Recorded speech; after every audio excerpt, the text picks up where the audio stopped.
आपके साथ नंदिनी यादव। वक्त हो चला है खबरों का, रुक लेते हैं खबर की ओर। जम्मू कश्मीर से खबर है, जहां पर आईबी और एलओसी के सभी इलाकों में स्थिति अभी सामान्य है। जम्मू कश्मीर के अलग अलग इलाकों में स्थिति सामान्य बताई जा रही है। सुबह से किसी ड्रोन हमले या गोलीबारी की कोई खबर नहीं सामने आ रही है। तो जम्मू कश्मीर के अलग अलग इलाकों में देखिए स्थिति सामान्य बताई जा रही है। जिस तरीके से कल देर रात सीज फायर का पाकिस्तान ने उल्लंघन किया था, इसके बाद सभी बॉर्डर वाले इलाकों में उसने फायरिंग शुरू कर दी थी, गोलीबारी शुरू कर दी थी, जिसका भारतीय सेना ने एक बार फिर से करारा जवाब दिया था। हर हमले की कोशिश को नाकाम किया था। लेकिन अभी की स्थितियों की बात की जाए तो जम्मू कश्मीर में आईबी और एलओसी के सभी इलाकों में स्थिति सामान्य है। सामान्य स्थितियां बताई जा रही है। जम्मू कश्मीर के अलग अलग इलाकों की अगर हम बात करें तो वहां पर अभी सब कुछ नॉर्मल नजर आ रहा है और सुबह से किसी ड्रोन हमले या गोलीबारी की कोई भी खबर सामने नहीं आई है। और अगर बात की जाए तो देखिए कल देर रात तक पाकिस्तान ने सीज फायर का उल्लंघन किया। 3 घंटे बाद ही उसने सीज फायर का उल्लंघन कर दिया था, जिसके बाद से जवाबी कार्रवाई दी गई और लगातार एक के बाद एक कई हमले कोशिश जो उसने किए थे, सब हमलों को नाकाम कर दिया गया।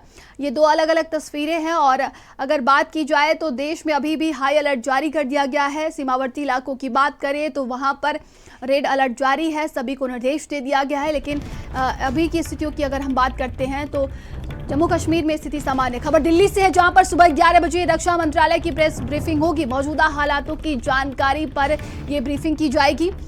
जिस तरीके से जो मौजूदा हालात बने हुए हैं उसी को लेकर आज 11 बजे रक्षा मंत्रालय की प्रेस ब्रीफिंग होगी। ये बड़ी खबर हम आपको दिल्ली से बता रहे हैं। सीज फायर का उल्लंघन किया था पाकिस्तान ने। इसके बाद से देखिए कल देर रात भी प्रेस कॉन्फ्रेंस की गई थी। इसके बाद से तमाम जानकारियां दी गई थी और आज सुबह भी बताया जा रहा है कि 11 बजे प्रेस ब्रीफिंग की जाएगी, मौजूदा हालातों की जानकारी दी जाएगी। और सहयोगी दीपक हमारे साथ जुड़ गए। दीपक, 11 बजे रक्षा मंत्रालय की तरफ से प्रेस ब्रीफिंग होगी।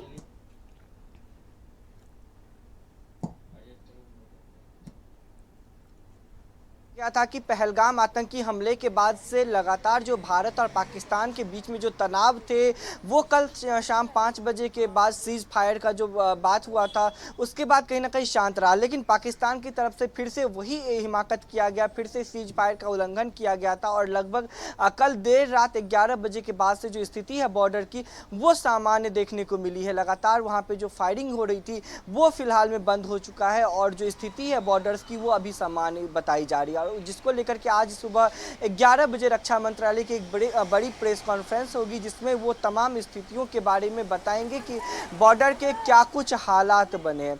क्योंकि लगातार जिस तरह से देखा जाए जो दोनों देशों के बीच में जिस तरह से हालात बने थे, युद्ध का माहौल बना हुआ था, पाकिस्तान लगातार कई गलतियां करते हुए नजर आया था। सीज फायर का उल्लंघन भी उसने किया, लेकिन भारत भी हर हमले का जो हमला किया गया था पाकिस्तान की तरफ से उसका मुंह तोड़ जवाब दिया। हमारे सैनिकों ने मुंह तोड़ जवाब दिया और साफ तौर पे कल जब सीज फायर का उल्लंघन किया गया तो ये स्पष्ट रूप में कहा गया कि अब यदि कोई भी गतिविधि होती है तो इसको हम एक्ट ऑफ वार मानेंगे और इसको हम एक्ट ऑफ वार के तहत हम जवाब भी देंगे। तो कहीं ना कहीं एक टूक में पाकिस्तान को एक करारा जवाब भी दिया गया है, साथ में हिदायत भी दी गई है कि दोबारा अब ऐसा हिमाकत पाकिस्तान भारत के साथ ना करे।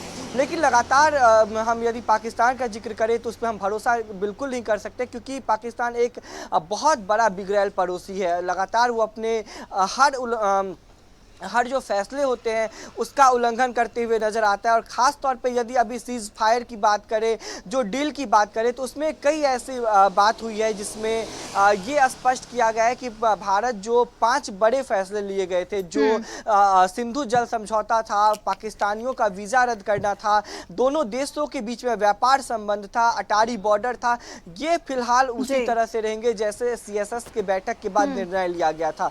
और आगे यदि कोई भी आतंकवादी गतिविधि होती है तो उसको एक्ट ऑफ वार के तहत लिया जाएगा और जवाब भी उसको एक्ट ऑफ वार के तहत ही दिया जाएगा। लेकिन सबकी निगाहें अभी 11 बजे रक्षा मंत्रालय की प्रेस कॉन्फ्रेंस पर रहेगी और ये देखना होगा कि आखिर रक्षा मंत्रालय की प्रेस कॉन्फ्रेंस में क्या कुछ जानकारी दी जाती है, क्योंकि बॉर्डरों की यदि स्थिति का जिक्र करें, एलओसी का यदि हम जिक्र करें, आईबी का यदि हम जिक्र करें, तो वहाँ की जो स्थिति है अब भी सामान्य माना जाता है, लेकिन पाकिस्तान पे भरोसा बिल्कुल नहीं किया जा सकता है।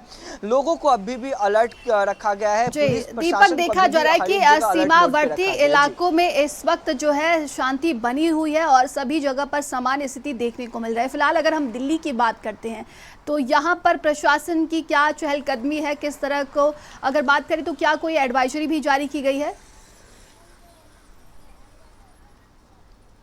जी, यदि दिल्ली का जिक्र करें नंदिनी, तो देखा गया था कि जब पहले दिन ऑपरेशन सिंदूर ऑपरेट किया गया था, उसके बाद जब अगले दिन देखा गया था कि पाकिस्तान की तरफ से लगातार ड्रोन हमले हुए थे, उसके बाद से ही दिल्ली को हाई अलर्ट पे रखा गया था, क्योंकि दिल्ली के कई ऐसे इलाके हैं जो संवेदनशील इलाके माने जाते हैं और खास करके जो ऐतिहासिक जगह है दिल्ली में, यदि हम इंडिया गेट की बात करें, लाल किला की बात करें, कुतुब मीनार की बात करें, इन तमाम जगहों पर सुरक्षा बढ़ा दी गई थी। रात में लोगों को इकट्ठा नहीं होने दिया जाता था, तमाम जगहों को खाली करवा लिया गया था। पुलिस की चप्पे चप्पे पे निगरानी थी, लगातार सीसीटीवी से निगरानी रखा जाता था। तो कहीं ना कहीं अभी भी वो चीज़ बरकरार है, अभी भी पुलिस की जो चहलकदमी है दिल्ली में वो लगातार जारी है। जगह जगह पे पुलिस की तैनाती की गई है, लोगों पे पैनी नजर रखी जा रही है, क्योंकि हमने पहले भी जिक्र किया कि भले ही सीज फायर की बात की गई हो, हिंदुस्तान और पाकिस्तान के बीच में डील हुआ हो, जो युद्ध है उस पर विराम लगा हो, लेकिन हम पाकिस्तान पे भरोसा नहीं कर सकते, क्योंकि वो पहले भी ऐसी गलती कर चुका है और अभी वो गलती कर सकता है। तो हम